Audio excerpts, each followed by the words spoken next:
नमस्कार विद्यार्थी मित्रमैत्रिणींनो, BA भाग 1 सत्र पहिले मराठी साहित्य अर्वाचीन मराठी कविता या पुस्तकातील कुसुमाग्रज यांच्या कवितांचा अभ्यास आपण करणार आहोत. त्यांचा परिचय आपण बघूया. कुसुमाग्रज उपाख्य विष्णू वामन शिरवाडकर हे महाराष्ट्रातील श्रेष्ठ नाटककार, तेजस्वी कवी आणि मानवतावादी लेखक म्हणून परिचित आहेत. त्यांचे जीवनलहरी, किनारा, मराठी माती, हिमरेषा, वादळवेल इत्यादी कविता संग्रह प्रकाशित असून दूरचे दिवे, दुसरा पेशवा, वैजयंती, कौंतेय, राजमुकुट, नटसम्राट इत्यादी स्वतंत्र व अनुवादित नाटके प्रकाशित आहेत. वैष्णव, जान्हवी, कल्पनेच्या तीरावर इत्यादी कादंबऱ्या व फुलवाली, आहे आणि नाही, सतारीचे बोल, रूपरेषा हे कथा, लघुनिबंध संग्रह आदी वाङ्मय प्रसिद्ध आहे. मडगाव, गोवा येथे 1964 साली भरलेल्या अखिल भारतीय मराठी साहित्य संमेलनाचे अध्यक्षपद कुसुमाग्रज यांनी भूषविले आहे. कुसुमाग्रजांना ज्ञानपीठ पुरस्कारासह असंख्य पुरस्कारांनी सन्मानित करण्यात आले.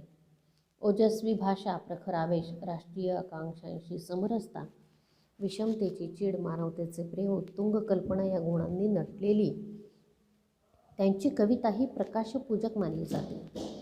उत्कृष्ट वर्णन, वेचक यथार्थ शब्द आणि रेखीव रचना या बाबतीत कुसुमाग्रज अग्रेसर मानले जातात. सामाजिक जीवनातील अश्रू, असंतोष, चीड, द्वेष इत्यादी बाबी कुसुमाग्रजांच्या कवितेत आढळतात.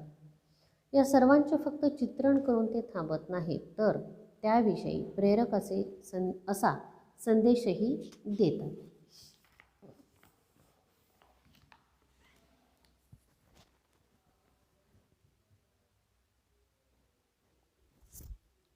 विद्यार्थी मित्रमैत्रिणींनो, कुसुमाग्रजांचा परिचय इथे आपण वाचला आहे. खरं तर कुसुमाग्रज हे मानवतावादी विचारांचे कवी म्हणून प्रसिद्ध आहेत आणि त्यांचा परिचय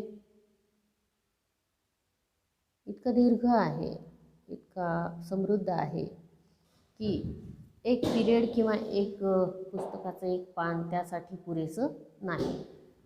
परंतु वेळेची मर्यादा लक्षात घेता त्यांचा एवढा जो परिचय आहे, जो आपण वाचला आहे, त्यामध्ये त्यांच्या पुस्तकांचा परिचय आहे, त्यांच्या कार्याचा परिचय आहे.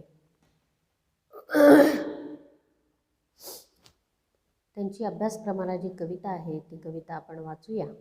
अहि नकुल, ओतीत विखारी, वातावरणी आग, हा वळसे घालीत आला मंथर नाग. मधुरीच उभारी फणा, करी फुत्कार ये ज्वालामुखीला काय अचानक जाग. कधी लवचिक पाते खड्गाचे लवलवते, कधी वज्रधरेवर गगनातून कडकडते. कधी गर्भरेशमी पोत मध्ये जरतार, प्रमदेचे मादक वस्त्र जणू सळसळते. मार्गावर याच्या लवत तृणाची पाती, पर्णावर सुमने मोडुनी, माना पडती थरथरती झुडपे हादरती नववेली. जग गुलाम सारे या सम्राटा पुढती, चालला पुढे तो काय एट आनंद. अग्नीचा ओघळ ओहळतो जणू मंद, टाकली यमाने कट्यार वा कनकाची. चालली बळीचा वेध घेत ही धुंद, वा तांडव करता सोमप्राशुनी काली. रक्तात नाहली शिरमुंडावळ भाली, थयथया नाचता नरड्यांवर प्रेतांच्या. हे कंकण निखळून पडले भूवर खाली. चालला पुढे तो लचकत मुरडत मान, अवतरे मूर्तिमान मल्हारातील तान. चांचल्य विजेचे दर्याचे गांभीर्य, चालला मृत्यूचा मान करीच महान. हा थांब कुणाची जाळीमध्ये चाहूल अंगार कणापरी नयन कुणाचे लाल, आरक्त ओठ ते ध्वजा जणू रक्ताच्या, रे नकुल आला आला देख नकुल, थबकलाच जागी सर्प घालूनी वळसा, रिपू समोर येता सोडूनी अन आडोसा, भूमीस मारुणी मागे तीव्र तडाखा, घे फणा उभारून मरणाचा काणोसा, पडलीच उडी ती तडितेचा आघात, उल्केपरी तळपत करण्यात घुसले दात, विळख्यावर विळखे कसून चढवी सर्प, फुंफाट करी अन पिशापरी त्वेषात, रणकाय भयानक लोळे आग जळात, आदळती वळती आवळती क्रोधात, जणू जिंकायाशी गगनाचे स्वामित्व, आषाढ घनासी झुंजे वादळवात, क्षणी धुळीत गेली वाहत ती विषधार, शतखंडित झाले ते गर्वोन्नत उर, विछिन्न तनु तिने उपसून काढूनी दात, वाऱ्यापरी गेला नकुल वनातुनी दूर, संग्राम सरे रक्ताचे ओघळ जाती, आनंदे न्हाती त्यात तृणाची पाती, पिंजून कापसापरी पडे तो नाग ते, खंड गिळाया जमले कीटक भोवती. अही आणि नकुल. अही आणि नकुल या कवितेमध्ये कवीने जे वर्णन केलेलं आहे, अही म्हणजे नाग, नकुल म्हणजे मुंगूस. अही आणि नकुल ह्यांचं जे भांडण आहे हे आपल्याला माहीतच आहे. साप आणि मुंगूस यांचं हाडबैर असतं, नाही का. इथे कवीला या कवितेमधून जो आशय व्यक्त करायचा आहे की कुणाचाही उन्मत्तपणा, माजलेपणा इथे खपवून घेतला जाणार नाही, कारण ह्या सहअस्तित्वामध्ये अशा प्रकारची व्यवस्था आहे की इथे कुणीही उन्मत्त होऊन माजलेपणा करू शकत नाही. ह्याचं कारण आहे काय? ह्याचं कारण आहे की हे अस्तित्व सहअस्तित्वपूर्वक आहे. प्रत्येकाचं अस्तित्व हे सहअस्तित्वपूर्वक आहे. त्यामुळे इतरांचं अस्तित्व मिटवून आपलं अस्तित्व आपण टिकवू शकत नाही.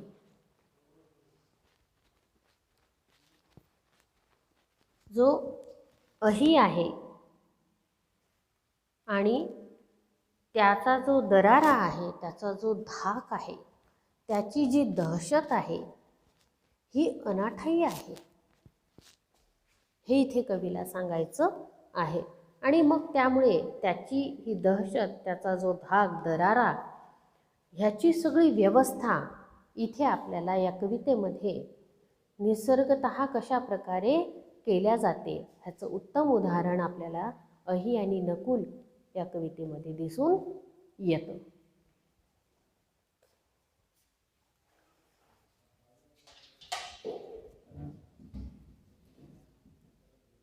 म्हणजे काय? जर उन्मत्तपणे तो नाग दहशत पसरवत असेल तर त्या उन्मत्त नागाला सुद्धा लोळवण्याची क्षमता असलेला मुंगूस या अस्तित्वामध्ये आपल्याला दिसून येतो.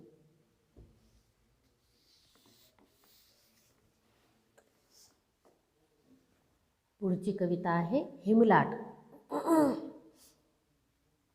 विद्यार्थी मित्रमैत्रिणींनो, हा डिसेंबर महिना आणि या डिसेंबर महिन्यामध्ये खऱ्या अर्थाने आता आपण हिमलाट अनुभवतो आहोत. हा थंडीचा महिना आहे आणि या थंडीच्या महिन्यामध्ये आपल्याला ही कविता शिकताना निश्चितच हिमलाट कशा प्रकारे येते आणि तिचा कसा कसा आणि कुणाकुणावर काय प्रभाव होतो हे आपल्याला प्रत्यक्षच आपल्या जीवनामध्ये बघता येतं. कवितेचं वाचन आपण करूया. हिमलाट पहाटे पहा जगावर आली, मुखी पिळुनी मध्यास्तव द्राक्षांचे घोस, पाडीत मळे मोत्यांचे चरणी ओस, उद्दाम धावते करी दुभंग घो धरेस, करकरा पाखरे रगडी दाताखाली, हिमलाट पहाटे पहा जगावर आली.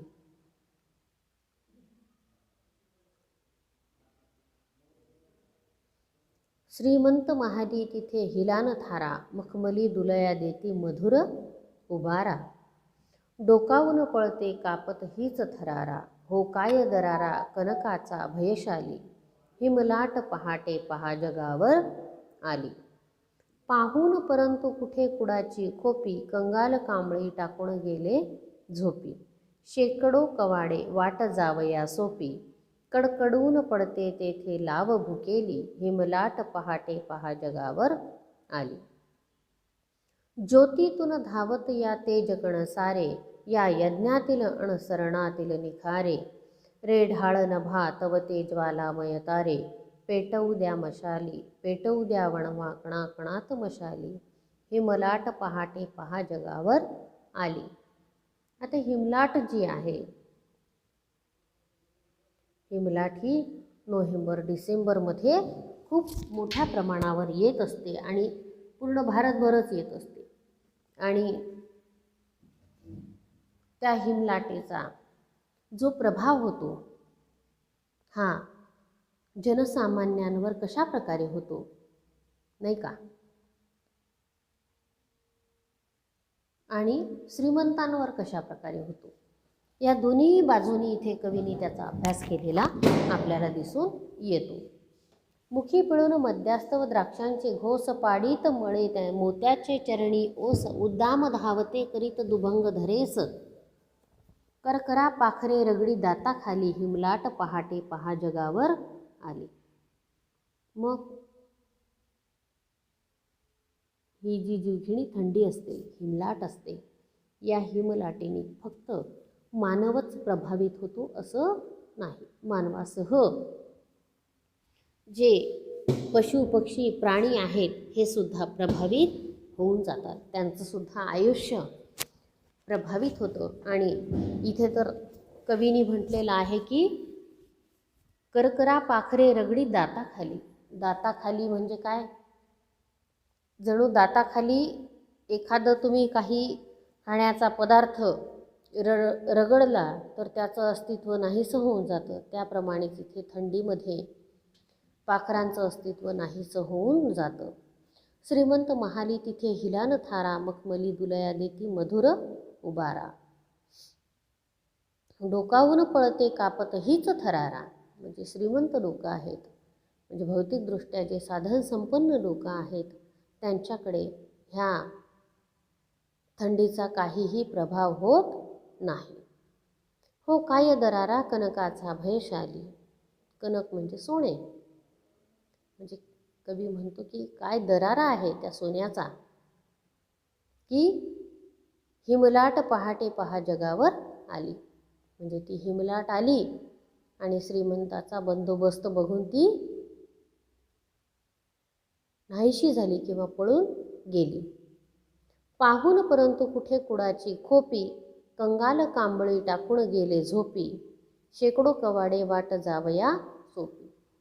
मग आता जो निर्धन आहे, उपेक्षित आहे, वंचित आहे, त्याच्या झोपडीला तर शेकडो दरवाजे आहेत, शेकडो फटी आहेत. त्यातनं ही हिमलाट अलगदपणे त्याच्या झोपडीमध्ये शिरते आणि जणू काही त्या पाखरांसारखा बळी या माणसांचा सुद्धा घेण्याची तिची तयारी असते. श्रीमंत महाली तिथे हिलान थारा, मखमली दुलया देती मधुर उभारा. श्रीमंतांकडे ह्या हिमलाटेचं काहीही चालत नाही. पाहून परंतु कुठे कुडाची खोपी, कंगाल कांबळे टाकून गेले झोपी. शेकडो कवाडे वाट जावया सोपी, कडकडून पडते तेथे लाव भुकेली. हिमलाट पहाटे पहा जगावर आली. मग जिथे शेकडो कवाडे आहेत तिथे ही हिमलाट कडकडून पडते तेथे लाव भुकेली. जणू काही ही हिमलाट भुकेली आहे आणि त्यांच्या अंगावरती कडकडून पडते.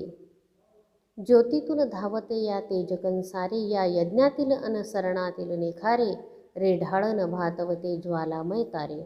मग कवी काय म्हणतो, आवाहन करतो कोणाला, ज्योतीतून धावते या तेजकण सारे, या यज्ञातील अनसरणातील निखारे. मग यज्ञातीलही निखारे चालतात, सरणातीलही निखारे चालतात. कशासाठी? रे ढाळ नभा तव ते ज्वालामय तारे. मग आकाशातले तारे वरून पडले तरी चालतील. कशासाठी?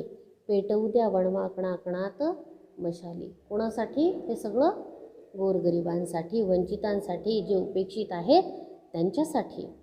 त्यांचं रक्षण व्हावं, कारण त्यांचा कुणी वाली नाही. आणि म्हणून त्यांच्या रक्षणासाठी इथे कवी काय करतो? आवाहन करतो.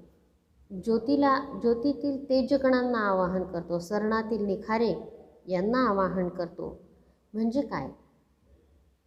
इथे निषिद्ध काही नाही. इथे निषिद्ध आहे ते दारिद्र्य, उपेक्षा, वंचना, वंचित. म्हणून जे वंचित आहेत, जे उपेक्षित आहेत, जे दारिद्र्यात खितपत पडलेले आहेत, अशा गोरगरिबांच्या मदतीला कवी इथे आवाहन, गोरगरिबांच्या मदतीला ह्या तेजकणांनी, निखाऱ्यांनी यावं असं आवाहन कवी करताना दिसतात. तर समाजामध्ये जे दोन वर्ग आहेत, एक आहेरे, दुसरा नाहीरे. आहेरे जो वर्ग आहे त्यांच्याकडे भौतिक साधन संपन्नता आहे, आणि नाहीरे वर्ग जो आहे त्यांच्याकडे भौतिक साधन संपन्नतेचा अभाव आहे. त्यामुळे कवी असं म्हणतात की जे उपेक्षित लोक आहेत, जे वंचित आहेत, त्या सर्वांचं रक्षण इथे झालं पाहिजे. इथे प्रत्येकाला सन्मानाने आयुष्य जगण्याचा अधिकार निसर्गतःच मिळालेला आहे. मात्र मानवाच्या नासमजीमुळे विशिष्ट लोकांकडेच सगळी सत्ता, पैसा हे सगळं केंद्रित झालेलं आहे, आणि त्यामुळे जो समाजातला उपेक्षित वर्ग आहे त्यांची होरपळ होताना आपल्याला दिसते. अशा प्रकारे हिमलाट ही कविता आपण इथे शिकलो आहोत. आजच्या तासाला आपण विद्यार्थी मित्रमैत्रिणींनो अहिनकुल ही कविता आणि हिमलाट ही कविता अशा दोन कवितांचं अध्ययन आपण केलेलं आहे. या दोन्ही कवितांसंदर्भात तुम्हाला काही अडचणी असल्यास तुम्ही मला या व्हॉट्सॲप ग्रुपवर लिखित स्वरूपात व्हॉईसमेलच्या द्वारे किंवा टेक्स्ट मेसेजच्या द्वारे तुमच्या अडचणी कळवू शकता. तुमच्या अडचणींचं निरसन करण्यात येईल. ठीक आहे. धन्यवाद.